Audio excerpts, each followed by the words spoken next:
Hola, hoy vamos a meternos de lleno en un material que es realmente revelador. Son extractos del libro Pensar rápido, pensar despacio, de Daniel Kahneman. Un librazo, ¿eh? Le valió un premio Nobel. Así es, un trabajo fundamental. Y bueno, la idea es explorar juntos cómo opera nuestra mente. Esas maneras sorprendentes a veces, bueno, totalmente ilógicas, en que juzgamos y tomamos decisiones. Ajá. El concepto central es súper interesante. Parece que no tenemos una, sino como dos formas de pensar, dos sistemas internos, ¿no? Exacto, esa es la base de todo. Nuestra misión hoy, digamos, es explorar algunas ideas clave de Kahneman. Esos atajos mentales, las heurísticas, las trampas, los sesgos cognitivos. Y bueno, esas peculiaridades de la intuición, de la memoria. Claro. Creo que entender esto es vital para cualquiera que quiera manejar mejor la información y tomar decisiones más conscientes, ¿no? Totalmente. Es que Kahneman, y bueno, no hay que olvidar a su colega Amos Tversky, revolucionaron cómo entendemos la toma de decisiones. Sí, Nos mostraron que eso de ser súper racionales, bueno, no es tan así. claro, no somos tan lógicos como creemos. Para nada. Y vamos a ver cómo estos mecanismos mentales, que ojo, son útiles muchas veces, nos llevan a cometer errores. Errores que son, de hecho, bastante predecibles. Ok, bueno, desempaquemos esto entonces. ¿Cómo funcionan exactamente estos dos sistemas que menciona Kahneman? Suena casi a tener dos personas dentro. Es una buena forma de verlo.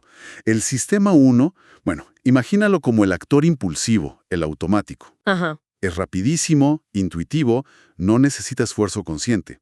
Genera impresiones, sensaciones, intuiciones, asociaciones, todo el tiempo, ¿eh? Es como el protagonista oculto, el que opera tras bambalinas la mayor parte del día. Entiendo. Y el sistema 2 entonces sería el pensador más calmado, el analista. Exacto. El sistema 2 es lento, es deliberado, analítico.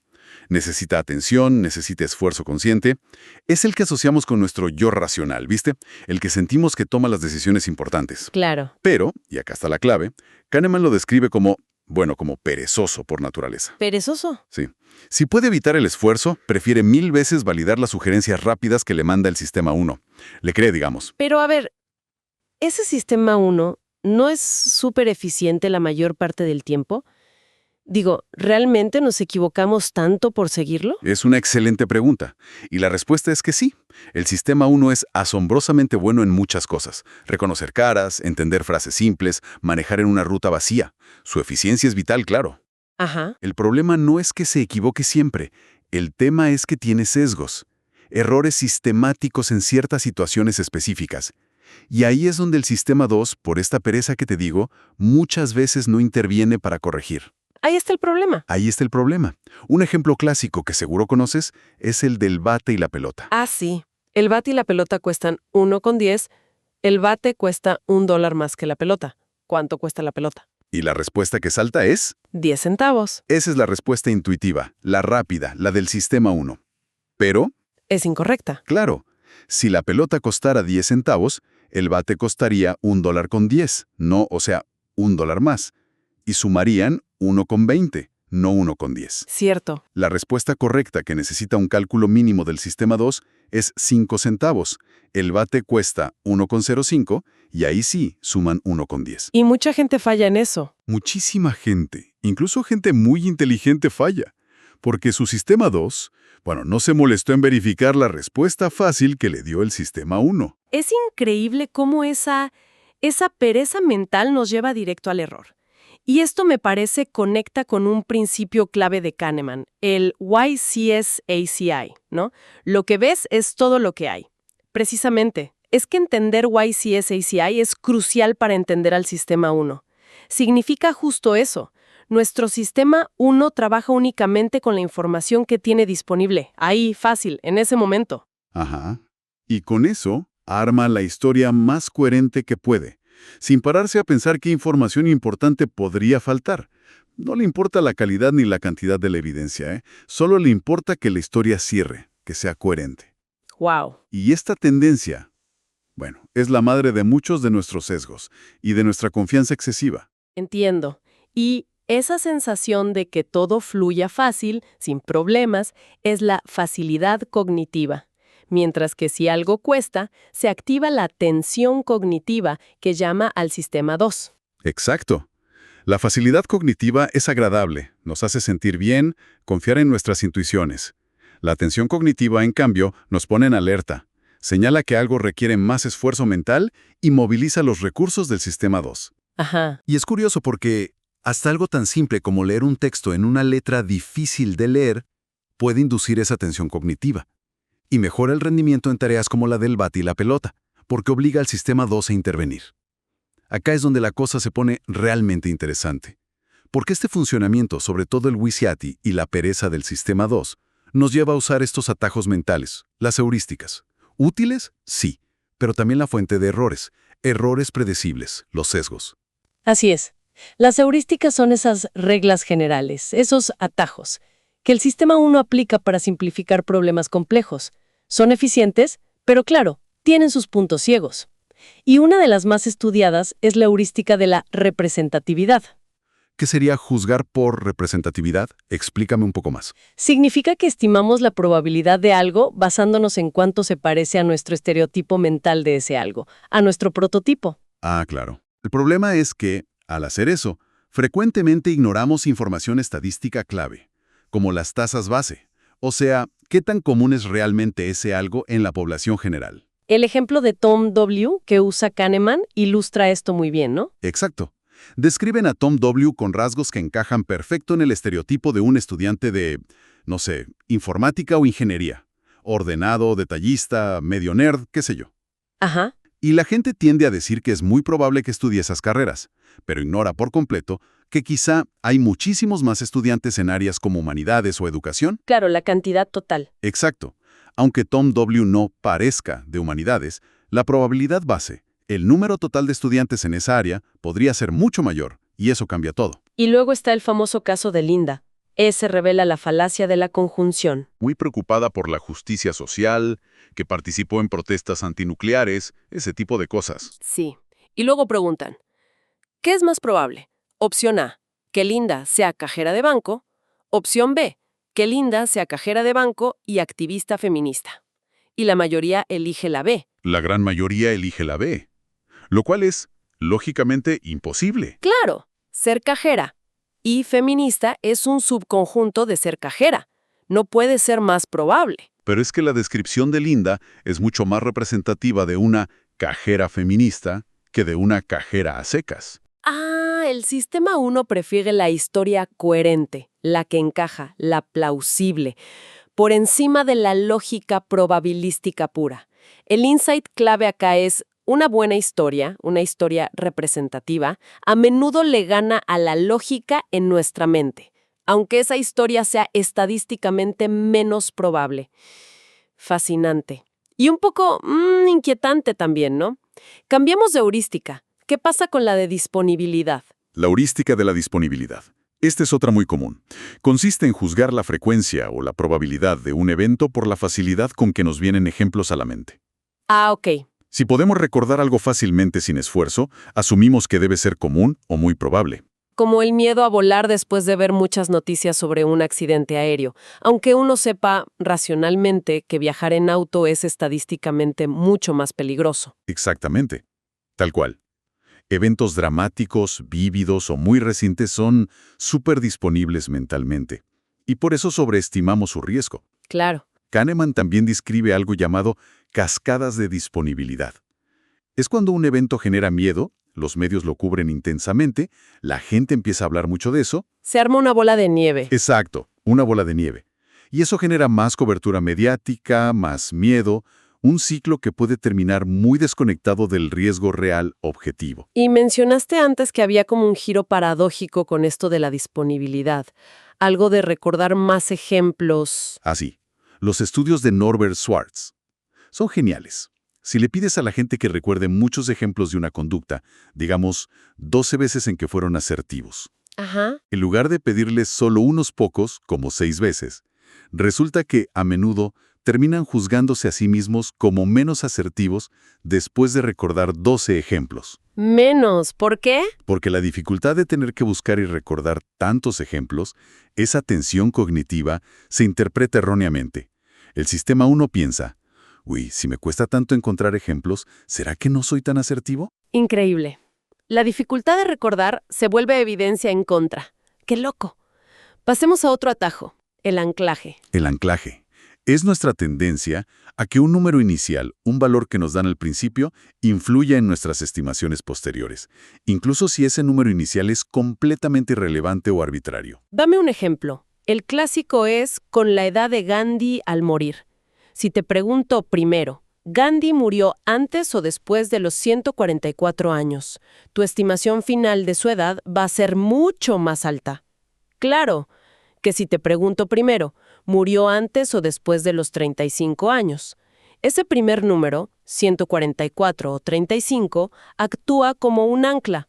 Ajustamos nuestra respuesta a partir de ahí, pero no ajustamos lo suficiente. Aunque sea un número absurdo como 144. Incluso si es absurdo. Lo más sorprendente es que funciona hasta con anclas totalmente aleatorias, como un número que sale de girar una rueda de la fortuna, y el ancla igual afecta el juicio posterior. Y muy relacionado con cómo juzgamos a las personas está el efecto halo, ¿verdad? Correcto. El efecto halo. Es la tendencia a que nuestra impresión general sobre alguien, ya sea positiva o negativa, tiña nuestra evaluación de sus rasgos específicos. O sea, si alguien me cae bien de entrada, Tiendes a verlo como inteligente, generoso, capaz, aunque no tengas evidencia concreta de eso. Y al revés, si alguien te cae mal, es más probable que lo veas como tonto, egoísta o incompetente. el ejemplo de Alan y Ben es clarísimo. Tal cual. Se presentan listas idénticas de adjetivos para describir a dos personas, Alan y Ben. Pero el orden cambia. Para Alan, la lista empieza con inteligente, trabajador, impulsivo, crítico, terco, envidioso. Ajá. Para Ben, la misma lista, pero al revés. Envidioso, terco, crítico, impulsivo, trabajador, inteligente. Y la percepción cambia totalmente. Totalmente. Alan es percibido mucho más positivamente que Ben, solo por el orden de los adjetivos. La primera impresión crea un halo, positivo o negativo, que afecta cómo interpretamos el resto de la información. YSTI en acción de nuevo. Es casi desconcertante darse cuenta de lo predecibles que somos en estos errores.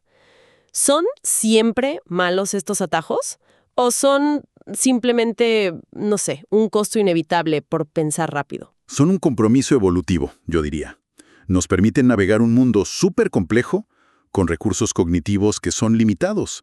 No podemos analizar todo a fondo todo el tiempo. Claro, sería agotador. Exacto. El problema surge cuando aplicamos estos atajos en situaciones donde se necesita un juicio más preciso, más cuidadoso. Y nuestro sistema 2 no interviene, no pone el freno. Reconocer estos patrones es el primer paso para, quizás, poder pausar y pensar un poquito más en esos momentos clave. Y si cometemos tantos errores, ¿por qué nos sentimos tan seguros de nuestros juicios tan a menudo? Esto nos lleva al tema de la confianza excesiva, ¿no? Exacto, un punto central en el libro. Y acá entra en juego otra cosa, la falacia narrativa. ¿Falacia narrativa? Sí, nuestro sistema 1 es una máquina imparable de crear historias. Historias causales, coherentes para explicar el pasado, especialmente eventos que nos sorprendieron. Buscamos el porqué. Buscamos el porqué desesperadamente. Y al hacerlo, simplificamos la causalidad, vemos patrones donde a lo mejor solo hay azar y subestimamos enormemente el papel de la suerte. De nuevo, Wisiati, construimos una historia convincente con lo que vemos y esa coherencia, esa buena historia, es lo que nos da la sensación de confianza. Como cuando se analiza el éxito de empresas como Google, ¿no? Se arma toda una narrativa impecable de genialidad, visión estratégica, ignorando a menudo la enorme cantidad de factores fortuitos, de pura suerte, que también jugaron un papel. Exactamente. Los libros de negocios están llenos de esas falacias narrativas. Y esto se agrava con otro sesgo. El sesgo de retrospectiva. El famoso lo sabía desde el principio. Uf, sí, ese es terrible. Una vez que sabemos el resultado de algo, nos parece que era obvio, que siempre fue evidente. Es casi imposible reconstruir nuestra incertidumbre real del pasado.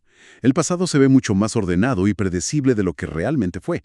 Y eso, claro, nos da una falsa confianza en nuestra capacidad para predecir el futuro. ¿Y de dónde viene esa sensación tan fuerte de confianza, a veces con muy poca evidencia? Kahneman la llama la ilusión de validez, ¿verdad? Sí, la confianza subjetiva, esa sensación de estoy seguro de esto, no viene de la calidad o cantidad real de la evidencia, viene de la coherencia de la historia que arma nuestro sistema 1. Si la historia encaja bien, si no hay contradicciones obvias en lo que tenemos a mano, nos sentimos seguros. Aunque la información sea incompleta o sesgada. Aunque sea incompleta o sesgada. Él mismo cuenta su experiencia evaluando candidatos a oficiales en el ejército israelí. Se sentía muy seguro de sus predicciones sobre quién sería un buen líder, basándose en observaciones cortas, en entrevistas. Ajá. A pesar de que sabía, por la estadística, por los datos fríos, que su precisión real era bajísima, casi nula. La sensación subjetiva de confianza era independiente de la precisión objetiva. Pero ¿cómo es posible que incluso los expertos, gente que se dedica a eso, caigan tan fácil en esta ilusión de habilidad? Porque la coherencia interna de sus modelos mentales, de sus narrativas, les da una sensación muy fuerte de comprensión, aunque sus predicciones fallen una y otra vez. Pensemos en los expertos financieros, por ejemplo. Sí, los gurús de la bolsa. Exacto. Muchos estudios muestran que sus predicciones a largo plazo a menudo no superan al azar, a tirar una moneda, pero mantienen una enorme confianza subjetiva en su habilidad. ¿Por qué? Porque la retroalimentación sobre sus errores suele ser ambigua, o llega tarde, o es muy fácil de racionalizar, de explicar por qué fallaron esta vez. Y eso protege la ilusión de habilidad. Claro, siempre hay una excusa. Y relacionado con estos errores de juicio está el concepto de regresión a la media. Suena complicado. Es un concepto estadístico fundamental, pero sí, es muy antiintuitivo para nuestro sistema 1. Básicamente dice que los resultados extremos, ya sean muy buenos o muy malos, tienden a ser seguidos por resultados más cercanos al promedio. A ver. Si un estudiante saca una nota excepcionalmente alta en un examen, es probable que en el siguiente examen su nota sea un poco más baja, más cerca a su promedio habitual. Y si saca una nota pésima, es probable que la siguiente sea un poco mejor, también más cerca del promedio. Ok, tiene sentido estadísticamente, pero no es lo que uno esperaría intuitivamente. Para nada. El ejemplo de los instructores de vuelo que cuenta Kahneman es genial para entender cómo malinterpretamos esto todo el tiempo. Cuéntamelo. Los instructores estaban convencidos, pero convencidísimos, de que castigar las malas maniobras de los pilotos funcionaba. ¿Por qué? Porque notaban que después de un reto fuerte por un mal aterrizaje, el siguiente aterrizaje del piloto solía ser mejor. Ajá. Y al revés, creían que elogiar las buenas maniobras era contraproducente, porque después de felicitar a un piloto por un aterrizaje excelente, el siguiente solía ser un poco peor. Claro, pero Pero no se daban cuenta de que estaban observando pura regresión a la media. Los desempeños muy malos o muy buenos tienden a volver al promedio por sí solos, sin necesidad de castigo ni de elogio. El castigo parecía funcionar y el elogio parecía fallar solo por este efecto estadístico. Y esto los llevaba a conclusiones totalmente erróneas sobre la eficacia del castigo versus el elogio. Es fascinante cómo nuestra mente busca causas y efectos donde a veces solo hay estadística, azar. Pasemos a otra de las grandes contribuciones de Kahneman y Tversky, la teoría de las perspectivas, o Prospect Theory. ¿Cómo cambia esto la visión clásica de la toma de decisiones económicas? Cambia radicalmente la visión del Homo economicus, de la gente racional. La teoría económica clásica asumía que evaluamos las opciones basándonos en el estado final de riqueza que alcanzaríamos. o sea, ¿cuánto dinero tendría al final? Exacto. Pero Kahneman y Tversky demostraron que no funciona así. Lo que realmente nos importa, lo que guía nuestras decisiones, son los cambios respecto a un punto de referencia. Las ganancias y las pérdidas percibidas desde donde estamos ahora. El ejemplo de Anthony y Betty. Ese ejemplo lo deja clarísimo. Anthony empieza con 1 millón y termina con 4. Betty empieza con 9 millones y termina con 4. Ambos tienen la misma riqueza final, 4 millones. Pero Anthony está eufórico, ganó 3 millones. Betty está desolada, perdió 5 millones. Claro, su punto de referencia es totalmente distinto. Su punto de referencia lo es todo. No importa el nivel absoluto, importan los cambios relativos. Y de aquí surge la idea más famosa de la Prospect Theory, la aversión a la pérdida. Que las pérdidas duelen más que lo que alegran las ganancias. Mucho más. Psicológicamente, una pérdida duele aproximadamente el doble de lo que nos da placer una ganancia equivalente. Lo malo es más fuerte que lo bueno, como dice Kahneman, Y esta asimetría explica un montón de conductos que parecen irracionales desde la economía clásica. Como aferrarnos a acciones que están perdiendo valor esperando que se recuperen en lugar de cortar la pérdida. Exacto. O por qué los golfistas, como muestran los estudios, se esfuerzan mucho más en un pot para salvar el par, o sea, evitar perder un golpe respecto a la norma, que en un pot de la misma distancia para hacer un birdie, o sea, ganar un golpe. Evitar la pérdida es más motivador. Mucho más. O piensa en el efecto de dotación. ¿Qué es eso? Valoramos mucho más algo simplemente porque lo poseemos. En los experimentos clásicos con tazas de café, a la gente que le regalaban una taza le pedía mucho más dinero para venderla porque venderla se siente como una pérdida del dinero que estaban dispuestos a pagar por la misma taza aquellos a quienes no se la habían regalado, porque comprarla se siente como una ganancia. La simple posesión cambia el valor percibido. Tal cual, la posesión crea un nuevo punto de referencia. Y esto, fíjate, hasta afecta nuestra percepción de lo que es justo o injusto en la economía. ¿Cómo así? Bueno, vemos como muy injusto que una empresa nos imponga una pérdida respecto a lo que consideramos nuestro derecho o la norma. Por ejemplo, que suba los precios sin una buena razón aparente, o que baje los salarios. Sí, eso molesta mucho. Pero, en cambio, no vemos tan injusto que la empresa no comparta una ganancia con nosotros. Por ejemplo, si bajan sus costos pero no bajan los precios. Eso nos parece más aceptable. La aversión a la pérdida moldea hasta nuestra moral económica. Increíble. Y bueno, no solo importa qué elegimos, sino también cómo se nos presenta la opción. Ahí entran los efectos marco, ¿no? Así es. Los efectos de encuadre o framing effects. La forma en que se enmarca una elección, aunque las opciones subyacentes sean lógicamente idénticas, puede cambiar drásticamente nuestras preferencias. Es otra violación flagrante de la idea de racionalidad pura. El ejemplo del tratamiento médico es brutal. Decir que tiene 90% de tasa de supervivencia versus 10% de tasa de mortalidad. Exacto. La primera opción suena muchísimo mejor, es mucho más atractiva, aunque la información es exactamente la misma. Y lo más fuerte es que afecta incluso a los médicos, que se supone deberían ser más analíticos. Sí, es verdad. O el ejemplo impactante de la donación de órganos. Los países con sistema opt-in, donde tienes que apuntarte activamente para ser donante, Tienen tasas bajas. bajísimas. En cambio, los países con sistema opt-out, donde eres donante por defecto, a menos que te des de baja explícitamente, Tasas altísimas. altísimas. El poder del marco por defecto es enorme. Se aprovecha de la inercia, de la pereza del sistema 2 para cambiar el status quo. Y para complicarlo todo un poquito más, Kahneman introduce la idea de que no somos un solo yo unificado, sino que tenemos dos yoes. El yo que experimenta y el yo que recuerda. A ver, El que toma notas mentales y, muy importante, es el que guía nuestras decisiones futuras sobre qué repetir y qué evitar. y lo sorprendente, lo que me voló la cabeza al leerlo, es que a menudo estos dos yoes no están de acuerdo.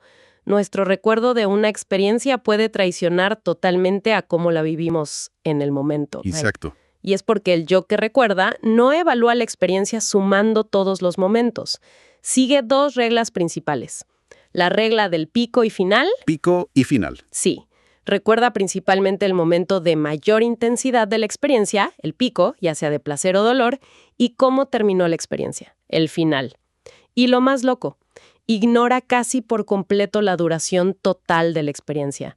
A esto último lo llama olvido de la duración. El experimento de la mano en agua fría es tremendo para ilustrar eso. Es brutal.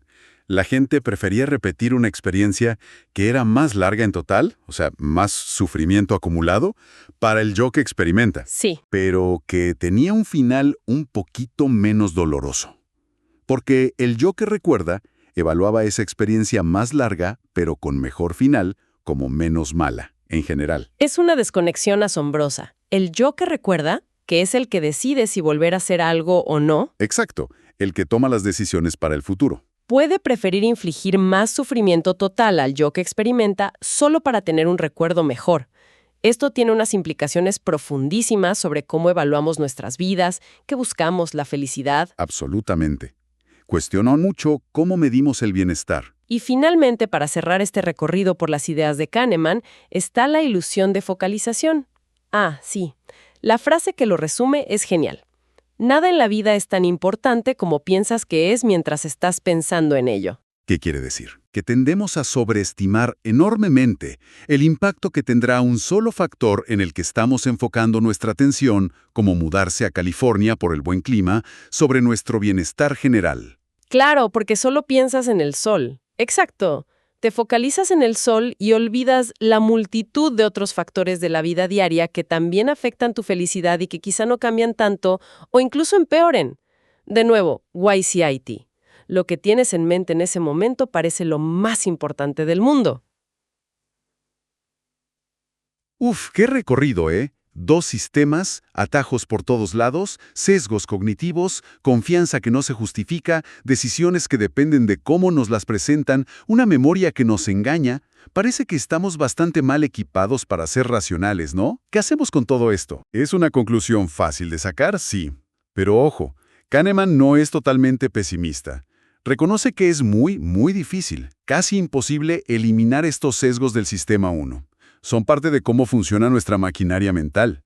Intentar ser más racional a cada segundo sería agotador e inviable. Entonces estamos condenados a tropezar con las mismas piedras cognitivas una y otra vez. ¿No hay salida? No necesariamente condenados. La clave, según sugiere Kahneman, hacia el final del libro, no está tanto en intentar reeducar a nuestro sistema 1, que es como pedirle a un reflejo que no actúe. Ajá. La clave está en educar a nuestro sistema 2 para que aprenda a reconocer las situaciones de alto riesgo, esos campos minados cognitivos como él los llama, donde nuestras intuiciones son particularmente propensas a fallar. O sea, identificar los momentos peligrosos. Exacto. Se trata de cultivar el hábito de preguntarnos, de que nuestro sistema 2 se pregunte. A ver, ¿es esta una situación donde mi juicio rápido podría estar sesgado? ¿Podría haber un efecto de anclaje influyendo? ¿Estoy quizás cayendo en una falacia narrativa para explicar esto? Debería detenerme un segundo, pensar más despacio, buscar más información, pedir una perspectiva externa o quizás usar un procedimiento más estructurado, como una lista de verificación. Ah, entiendo.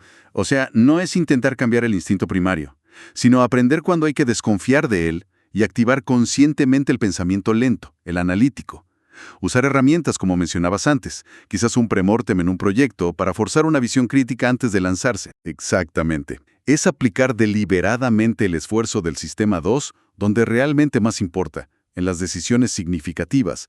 Y quizás, solo quizás, el simple hecho de tener un vocabulario para nombrar estos fenómenos, poder decirnos a nosotros mismos, ojo, esto huele a sesgo de disponibilidad, o cuidado con el efecto halo acá, ya es una herramienta poderosa en sí misma.